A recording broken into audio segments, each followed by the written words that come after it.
Olá! Nessa videoaula nós veremos exemplos importantes de funções e algumas outras definições que serão úteis durante o nosso curso. Até agora, nossos exemplos de funções eram todos exemplos de funções que tinham apenas uma expressão, mas isso nem sempre precisa acontecer.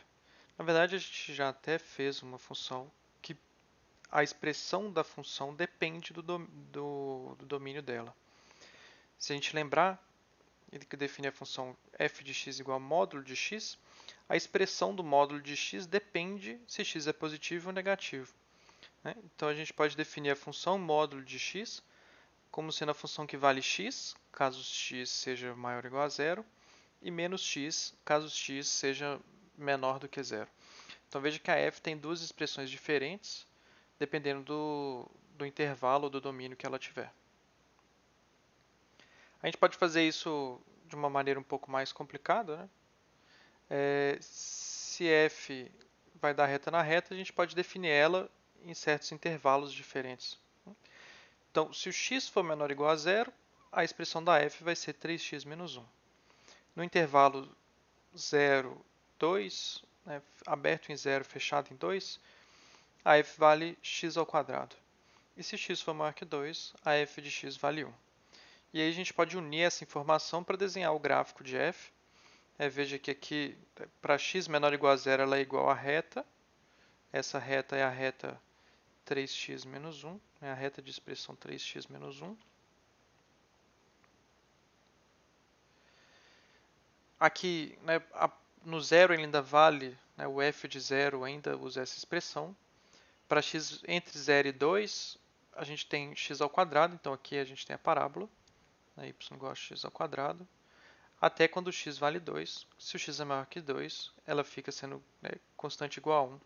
Então, o gráfico da f é a união dessas três partes aqui. Outro exemplo interessante de função é a função maior inteiro. A gente denota como f de x como sendo x entre colchetes. E a expressão que determina x é o valor do maior inteiro menor que x é n, caso x pertença ao intervalo n mais 1, né, onde n é um número inteiro. O que a gente pode ver, o gráfico está a seguir. Quando o x é positivo, a função maior inteiro sempre coincide com o número que está, né, o número inteiro antes das casas decimais. Então, se x, por exemplo, é 2,7986, o maior inteiro menor do que x é 2. Né? Esse número pertence ao intervalo 2, 2 mais 1, né, que é 3. E aí é exatamente a gente apagar o que tem depois da vírgula e ficar só com o número inteiro que tem aqui. Claro que no caso de x negativo não é exatamente assim que funciona a função, mas eu vou deixar para vocês pensarem um pouco a respeito dela. Outro exemplo importante é a função constante. A função constante ela tem, né, a gente escolhe um valor para f de x igual a c, fixado c, e aí f de x vale c para todo x no domínio. Se o domínio da função f for a reta inteira, a gente vê que f de x igual a c é exatamente a reta horizontal que passa pelo ponto, né, 0, c, ou 0, 2 no caso. Né, a função f de x igual a 2 passa pelo ponto 0, 2. É uma reta horizontal paralela ao eixo dos x. A gente vai dizer que uma função é par se sempre que a gente avaliar f de x e f de menos x, eles têm o mesmo valor. Então, isso aqui é uma expressão que vai ter que acontecer sempre para a função ser chamada par. O valor de f de x tem que ser sempre igual ao valor de f de menos x. Um exemplo disso é a função x ao quadrado. É fácil a gente ver que ela é uma função par, porque f de menos x, então, né, a função é elevar o número ao quadrado, f de menos x é fazer menos x ao quadrado. Isso, então, né, é menos 1 ao quadrado vezes x ao quadrado, que é exatamente x ao quadrado, porque menos 1 ao quadrado é 1. Então, E x ao quadrado é exatamente o valor de f de x. Né? Se a gente olhar só para a primeira e para a última desigualdade, igualdade, a gente tem que f de x é igual a f de menos x. Isso vale para qualquer x. É o que a gente colocou aqui, a gente não colocou nenhuma restrição, então a função é par. A gente diz que a função é par. Então, no caso, x ao quadrado é par. Se a gente olhar para o gráfico de x ao quadrado, a gente pode ver que, né, é interessante que o que a gente vê aqui é que tem uma simetria no gráfico com respeito ao eixo dos y. O que tem o x maior ou igual a zero é exatamente igual ao gráfico, né, de x menor ou igual a zero, refletido aqui. De maneira semelhante, mas um pouco diferente, né, a gente vai dizer que uma função é ímpar se f de x agora vale menos f de menos x. Lembrando que quando a função era par, a gente falava que f de x tinha que ser igual a f de menos x. De maneira semelhante aqui, a gente pode olhar, né, para f de menos x tem que ser igual a f de x. Se a função for ímpar, o que vai acontecer é que o f de menos x tem que ser igual a menos o f de x. Um exemplo de função ímpar, então, é a função x ao cubo. Também é fácil a gente verificar que ela é ímpar, né, porque quando a gente avalia f de menos x, isso é menos x ao cubo, que é, então, né, menos 1 ele é ao cubo, vezes x ao cubo, menos 1 ao cubo é menos 1. E isso, então, é menos x ao cubo, né? Que poderia ter escrito uma passagem a mais, só para ficar mais claro. Isso é menos x ao cubo. E x ao cubo é exatamente f de x. Né? Então, isso aqui é menos f de x. Então, f de menos x é sempre menos f de x, de novo, para todo x. Então, a função é ímpar. De novo, o gráfico da função ímpar, a gente tem uma certa simetria ou antissimetria com respeito ao eixo dos x. Né? Também dá uma simetria com respeito à origem. Né? O gráfico ele é refletido, só que ao inverso aqui. A gente vai dizer que uma função f é periódica se existe um certo valor w, tal que sempre que x e x mais w está no domínio de f, vale a expressão que f de x mais w é igual a f de x. Ou seja, quando a gente soma w no x, a gente tem o mesmo valor de x. Isso vale para qualquer x que tenha essa expressão. Então, de certa maneira, a função f, ela tem um certo... o gráfico dela vão ser cópias da função, né, num certo intervalo específico. Como a gente está pedindo que f não seja constante para ser periódica, sempre existe um certo valor w0 que satisfaz essa expressão. Veja que aqui existe um w. Então, e de certa maneira, se essa expressão vale para w, ela também vale para qualquer múltiplo inteiro de w. Porque, por exemplo, f de x mais 2w, isso aqui é igual a f de x mais w. E f de x mais, né, como a gente está somando w aqui, isso aqui é igual a f de x mais w, que por sua vez, né, usando a expressão de novo, isso é f de x. Então, se w é um período, 2w vai ser período, 3w, nw vai ser um período também. Mas aí o menor desses valores, que a gente vai chamar de w0, é chamado de período fundamental da função f. Aqui a gente tem um exemplo de uma função periódica. A função f é dada como x menos o maior inteiro menor do que x. Essa função é periódica de período fundamental w0 igual a 1. O gráfico dessa função pode é determinado dessa maneira. Né?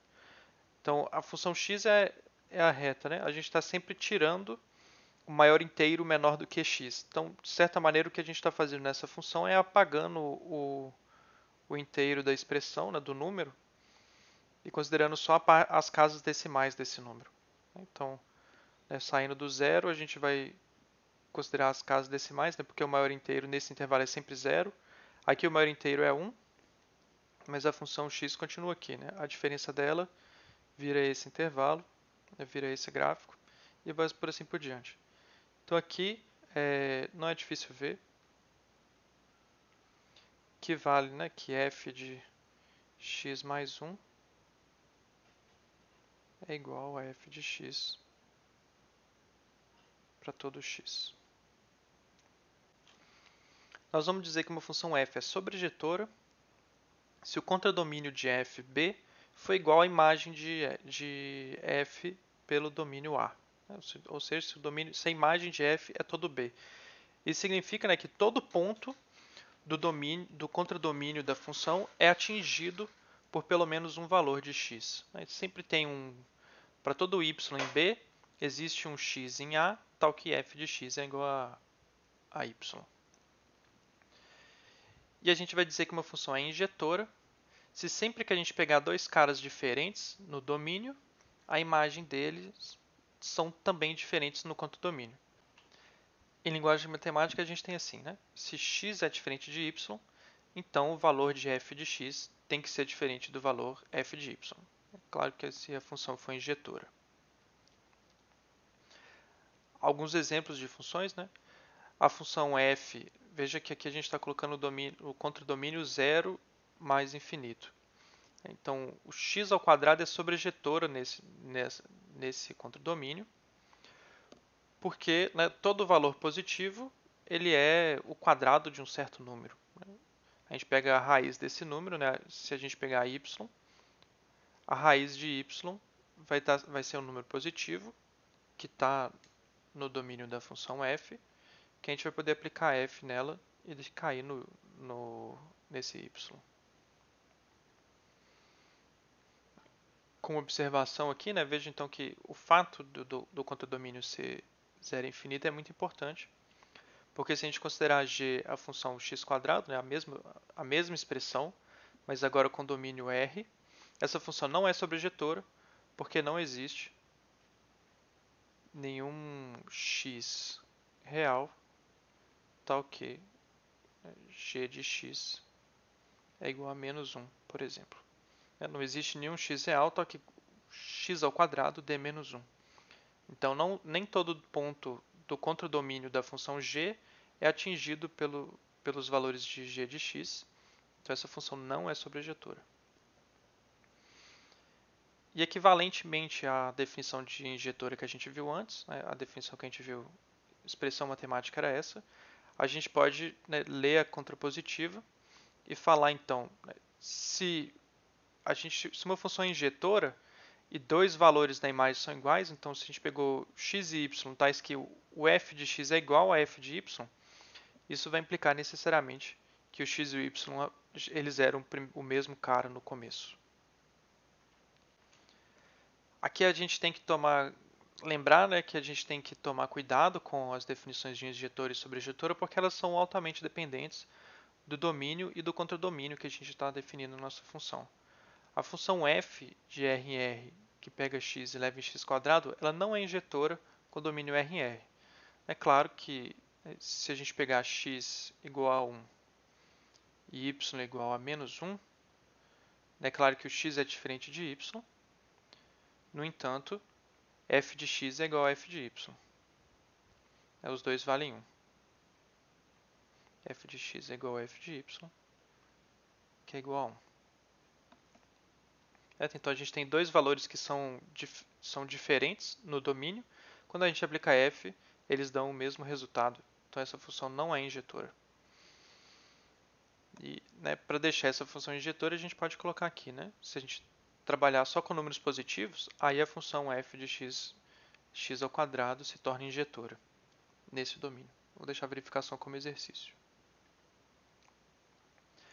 E aí a gente vai dizer que uma função é bijetora quando ela for ao mesmo tempo injetora e sobrejetora. Essa observação é exatamente a observação que a gente tinha feito anteriormente. É claro que se para a função ser injetora e sobrejetora, é importante a gente ter domínio e contradomínio. Né? Então, para ela ser bijetora, é mais importante ainda que ela tem que ser as duas coisas ao mesmo tempo.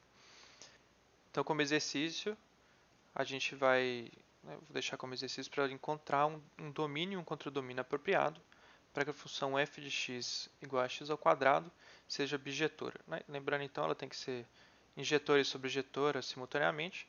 A gente, né, resolveu um pouco para trás essas situações. Só a gente juntar essas informações todas para que a gente tenha, né, escrever f de A em B. Né, o caso a gente tem que determinar qual é o conjunto A e qual é o conjunto B, de modo que ela seja injetora e sobrejetora ao mesmo tempo. Então eu vou terminar essa videoaula por aqui. Na próxima videoaula a gente vai falar sobre polinômios e aí encerrar os assuntos de funções. Até breve.